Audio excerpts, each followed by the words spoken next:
আপনার এই দুনিয়ার বুকে কিছু দল বের হয়েছে যে আমরা পীর মানি কি মানি না বলুন তো? পীর মানি। এখানে একজন আল্লাহর ওলি কজন আছে? এখানে আল্লাহর ওলি একজন আছে, নাম কি? শামসুদ্দিন, হযরত শামসুদ্দিন আলাইহি ওয়া রাহমাতুল্লাহ। আপনার ওনার মাজার মোবারক। আচ্ছা, ইনার মাজারে আমরা জিয়ারত করি কি করি না? অবশ্যই জিয়ারত করি। চাদর চড়াই কি চড়াই না? অবশ্যই চাদর চড়াই। মুরগা পোলাওর মাংস নিয়ে আমরা ফাতিহা করি কি করি না? করি। আপনার গরুর মাংস, তারপরে পোলাও নিয়ে আপনার খুরমা ইত্যাদি নিয়ে আমরা মাজারে যাই কি যাই না? অবশ্যই যাই। কিছু আপনার মোল্লা বের হয়েছে, আপনার মাদ্রাসাতে পড়েনি, বর্তমানের দিকে তার নাম আমি বলতে যাচ্ছি না, সে এমন কথা বলেছে, সে কথাটা হলো যে আমরা পীরের মাজারে যে ফাতিহা করি, মুরগা পালাওর যে ফাতিহা দিই, ও বলেছে যে মুরগার মাংস আর পালাও যদি এক প্লেটে রাখা হয় আর আপনার শুকরের মাংস, শুকর তো বুঝেন, আপনার শুকরের মাংস যদি এক প্লেটে রাখা হয়, ওই পীরের মাজারের ফাতিহা আপনার পালাও, পীরের মাজারের ফাতিহা আপনার খুরমা, আপনার বিস্কিট, আপনার খাসির মাংস, আপনার ভাত, আপনার খিচুড়ি ইত্যাদি, ওগুলো থেকে আপনার শুকরের মাংসটা খাওয়া হচ্ছে অতি উত্তম। বলুন নাউজুবিল্লাহ। সে কত জঘন্য কথা বলেছে আমাদের পীরের মাজারকে কেন্দ্র করে, যে আমরা পীরের মাজারে যেগুলো ফাতিহা করি সেগুলো ফাতিহা খাওয়া চলবে না, ওগুলো খাওয়া থেকে শুকরের মাংস খাওয়াটা অতি উত্তম। বলুন নাউজুবিল্লাহ। এগুলো দুনিয়ার বুকে কিছু আপনার মৌলবি, এদেরকে তো আমি মৌলবি বলবো না, এদেরকে আমি আপনার কাতমুল্লাহ, এরা আপনার ঈমানকে নষ্ট করছে। আরো কিছু কিছু মানুষের আকীদা, পীরের মাজারে ফাতিহা করা না যায়, পীরের মাজারে চাদর চড়া আপনার শিরক, পীরের মাজারে আপনার মানত করা আপনার বেদাত, পীরের মাজারে জিয়ারত করা চলবে না, কবর জিয়ারত করা বেদাত, কবর জিয়ারত করা শিরক। আরে কবর জিয়ারত করা বেদাত না, কবর জিয়ারত করা শিরক না, আমার নবী মুস্তাফার সুন্নাত। মুহাম্মদে বলুন আর সুন্নাত, কবর জিয়ারত করা আমার নবী মুস্তাফার সুন্নাত। আবার কিছু দল বের হয়েছে, আপনারা দেখবেন যে তারা বলে থাকে যে মিলাদ ও মাহফিল করা চলবে না। কি করা চলবে না? কাকে দিচ্ছেন এগুলো? আমাকে দিচ্ছেন। মিলাদ মাহফিল করা চলবে না। আচ্ছা, আমরা জুলুস বের করি কি বের করি না? বের করি। আমরা ফাতিহা করি, মিলাদ করি, এগুলো করা তারা বলছে বেদাত।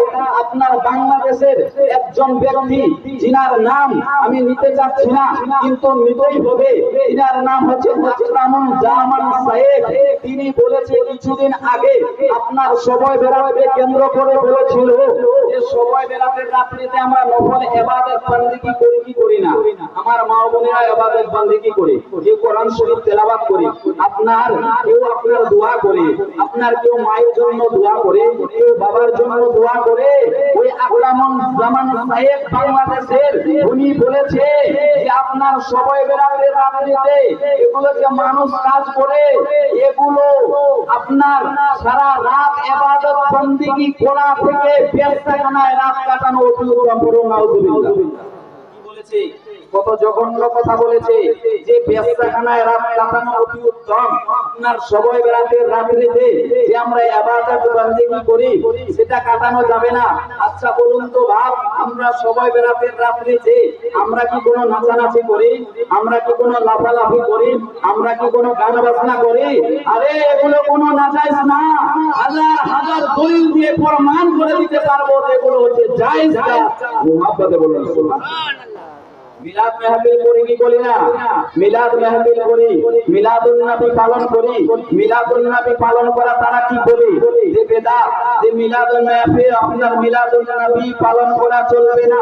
আপনার বুখারী শরীফ খুলুন, আপনার মুসলিম শরীফ খুলুন, আপনার তিরমিজি শরীফ খুলুন, আপনার আবু দাউদ শরীফ খুলুন, আপনার নেসাই শরীফ খুলুন, আপনার আপনার কোরআন শরীফ থেকে আপনার চারখানা কোরআন শরীফ, তাওরীত শরীফ, ইনজিল শরীফ, জবুর শরীফ, আপনার তারপরে আরো একখানা সাহিফা, 100 খানা সাহিফা কমবেশ আপনার নাযিল করেছে আল্লাহ পাক।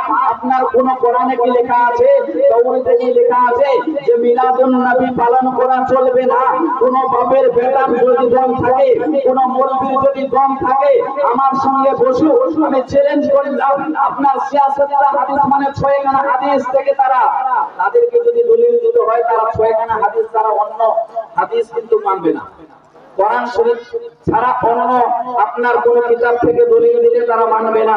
আমি তাদেরকে বলতে চাই, আরে তোমরা মিলাদুন নবী ওই 6 খানা আপনার বুখারী শরীফ থেকে শুরু করে 86টা হাদিস শরীফ থেকে তোমরা প্রমাণ করো যে মিলাদুন নবী পালন করা নাজায়েজ, মিলাদুন নবী পালন করা হারাম, মিলাদুন নবী পালন করা বিদআত। আমার তরফ থেকে 6000 টাকা আমি চ্যালেঞ্জ ঘোষণা করলাম আমার তরফ থেকে। তারপরে আপনার 100 খানা সাহিফা কোন আপনার তারপরে তাওরীতে, জবুর শরীফে, ইনজিল শরীফে কোন কিতাবে কি লেখা আছে যে মিলাদুন নবী পালন করা চলবে না? তারা যদি প্রমাণ করে দিতে পারে তো আমার তরফ থেকে 4000 টাকা তাদের জন্য পুরস্কার ঘোষণা করলাম। আমাদের 4 ইমাম, ইমামে আবু হানিফা রাহমাতুল্লাহ আলাইহি, ইমামে শাফি রাহমাতুল্লাহ আলাইহি, ইমামে হাম্বলি রাহমাতুল্লাহ আলাইহি, ইমামে মালিক রাহমাতুল্লাহ আলাইহি, এই 4 মাযহাব বরহক, এই 4 মাযহাব, এই 4 ইমাম কি কথা বলেছে যে মিলাদুন নবী পালন করা নাজায়েজ, মিলাদুন নবী পালন করা হারাম, মিলাদুন নবী পালন করা শিরক। আপনার কেউ যদি আপনার দেখিয়ে দিতে পারে, আমার তরফ থেকে 4000 টাকা চ্যালেঞ্জ ঘোষণা করব। তারপরে 30 পারা কোরআন শরীফের কপারা বলুন তো আপনারা, 30 পারা আপনার এক পারা থেকে সূরাতুল ফাতিহা থেকে সূরা নাস পর্যন্ত কোরআনে কোন আয়াতের দ্বারা প্রমাণ যদি করতে পারে যে মিলাদুন নবী পালন করা বিদআত নাজায়েজ হারাম, আমার তরফ থেকে 30000 টাকা তাকে ঘোষণা করলাম চ্যালেঞ্জ। সময় কতদিন? সময় হলো কিয়ামত পর্যন্ত। বলুন কতদিন সময় দিলাম?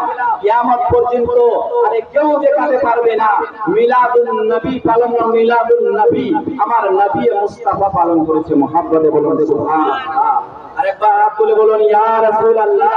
পরের জায়গা পরের জমিনে ঘর বানায় আমি রই, আমি তো সেই ঘরের মালিক নই।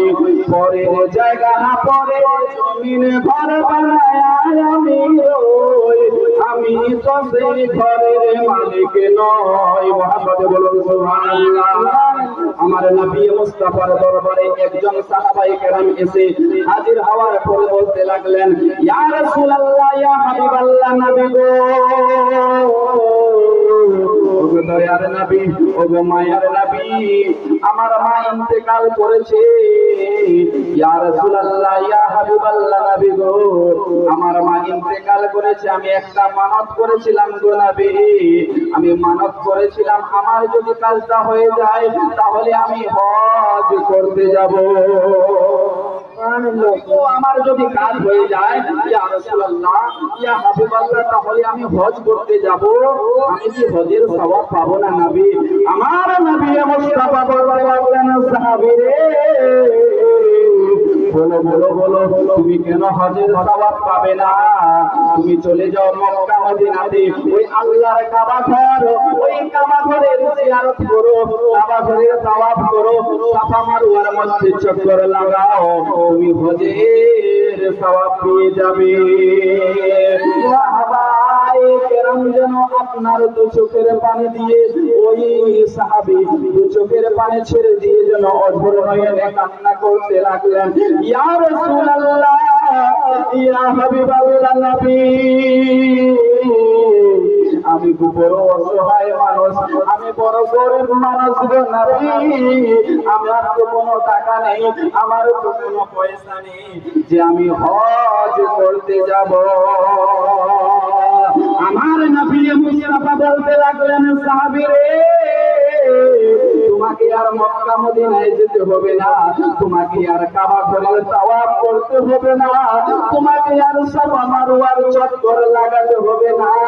যেহেতু তোমার কাছে কোনো টাকা নেই, তোমার কাছে কোনো পয়সা নেই, তাহলে তুমি এখান থেকে নিজের বাড়িতে চলে যাও আর তোমার মা জননীর কদমে চুম্বন করবে, তুমি তোমার হজের সওয়াব পেয়ে যাবে। তুমি যাও তোমার মায়ের কদম চুম্বন করো, তাতে তোমার হজের সওয়াব পেয়ে যাবে। কে বললেন? আমার নবী বললেন। মুহাব্বতে বলুন সুবহানাল্লাহ। ইনারা দাঁড়িয়ে আছেন, আপনারা বসে যান বা 10 মিনিট যতক্ষণ থাকবেন আপনারা বসে যান, ভালো লাগবে। আমার দয়ার নবী মুস্তাফার সাহাবী বলতে লাগলেন, ইয়া রাসূলুল্লাহ, ইয়া হাবিবাল্লাহ, নবী গো, দয়ার নবীজি, কি বলবো দুঃখের কথা, কি বলবো কষ্টের কথা। আমি যখন বিদেশে ছিলাম আমার মা মারা গিয়েছে, আমি কোন জায়গায় যাব, কোথায় গেলে আমার মাকে খুঁজে পাবো, কোথায় গেলে আমার মায়ের ওই চেহারা দর্শন করতে পারবো, কোথায় গেলে আমার মায়ের কদম চুম্বন করবো আর হজের সওয়াব পাবো। আমার নবী বললেন, ও আমার সাহাবা, তোমার মা কি ইন্তেকাল করেছে? আমার নবীর সাহাবা বলতে লাগলেন, নবী হ্যাঁ, আমার মা ইন্তেকাল করেছে। আমার নবী বললেন, তোমাকে আর কোথাও যেতে হবে না, তোমার মা যেই কবরস্থানে তোমার মাকে দাফন করা হয়েছে ওই তোমার মায়ের কবরে যাও, যাওয়ার পরে চুম্বন করো। তোমার মায়ের কবরে চুম্বন করাতে তোমাকে আল্লাহ হজের সওয়াব দিয়ে দিবে। সুবহানাল্লাহ। মুহাব্বতে বলুন সুবহানাল্লাহ। আমার নবী বলতে লাগলেন, সাহাবা, মা মারা গেছে তো কি হয়েছে, যাও মায়ের কবরে যাও, চুম্বন করো, তাতে তোমার আল্লাহ পাক হজের সওয়াব দিয়ে দিবে। মুহাব্বতে বলুন সুবহানাল্লাহ। আমার নবী মুস্তাফার সাহাবী বলতে লাগলেন, দু চোখের পানি ছেড়ে দিয়ে শুধু কাঁদে আলে কাঁদে, বলতে লাগলেন, ইয়া রাসূলুল্লাহ, ইয়া হাবিবাল্লাহ, নবী গো, ওগো দয়ার নবী, ওগো মায়ার ছবি, আমি কি বলবো কষ্টের কথা, আমি কি বলবো দুঃখের কথা, আমার কলিজা ফেটে যায়, আমি ঠিক থাকতে পারি না গো। আমার নবী বললেন, ও আমার সাহাবী, তুমি কাঁদো কেন, কি হয়েছে বলো বলো। তোমার মায়ের কবরে যেতে বললাম, তোমার মায়ের কবর চুম্বন করলে তো তুমি হজের সওয়াব পেয়ে যাবে। আমার নবীর সাহাবী বলতে লাগলেন, নবী, ওগো মায়ার নবীজি, কি বলবো কষ্টের কথা, আমার মাকে কোন কবরে, কোন কবরস্থানে, কোন গোরস্থানে দাফন করা হয়েছে এটা আমার জানা নেই, আমার জানা নেই। আমার মাকে কোন কবরস্থানে দাফন করা হয়েছে নবী গো, তাহলে আমি কি আর হজের সওয়াব পাবো না? আমার নবী মুস্তাফা বলতে লাগলেন, ও আমার সাহাবী, কে বলছে তুমি হজের সওয়াব পাবে না? অবশ্যই পাবে। আমার নবী মুস্তাফার সাহাবী আমার নবীর দরবারে আপনার কেঁদে যায়, কেঁদে যায়। আমার নবী বলতে থাকে, আমার নবী সান্ত্বনা দেয়, সাহাবীকে বলেন, ও আমার সাহাবী, তুমি আর কেঁদো না, কেঁদো না, তোমাকে আর কোন কবরস্থানে যেতে হবে না, তোমাকে আর কোথাও ঘোরাফেরা করতে হবে না, কবর খুঁজতে হবে না, কবর তালাশ করতে হবে না। তুমি এখান থেকে তোমার বাড়িতে যাবে, যাওয়ার পরে আপনার ঘরের মধ্যে একটা দাগ বানিয়ে দিবে, ওই দাগে তোমার মায়ের আপনার কবর মনে করে চুম্বন করবে, তুমি তোমার হজের সওয়াব পেয়ে যাবে। জোরে বলুন সুবহানাল্লাহ, আরো মুহাব্বতে বলুন। তাহলে মায়ের কত মর্যাদা, মায়ের কত সম্মান আমার আল্লাহ দিয়েছেন, ওই মাকে আজকে আমরা ভালোবাসতে